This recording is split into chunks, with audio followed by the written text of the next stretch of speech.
কুচবরণ কন্যা তোমার মেঘবরণ কেশ, এ ছিল কবির কল্পনা। খেয়াল করে দেখবেন আগেকার দিনের মানুষদের চুল এখনও কেমন কুচকুচে কালো, আর এই চূড়ান্ত পলিউশনের কারণে প্রেজেন্ট জেনারেশন অল্প বয়স থেকেই চুল সাদা হয়ে যাওয়ার অসুবিধায় ভুগছেন। মুশকিল হলো চুল যখন সাদা হয়ে যায় তখন তো সে একবারে গোটাটা সাদা হয় না, কিছু চুল সাদা হয় আবার কিছু চুল কালো থাকে। এই যে কাঁচা পাকা চুল, এই চুলকে ইংলিশে কি করে বলবো আজ আমরা দেখে নেব।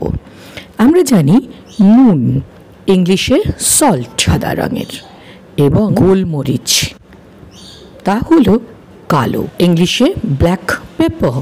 এই সাদা এবং কালো দুজনকে যদি মিশিয়ে দেওয়া যায় তাহলে দাঁড়ায় খানিকটা এই রকম। তাই কাঁচা পাকা চুল হলো salt and pepper hair, salt and pepper hair, কাঁচা পাকা চুল।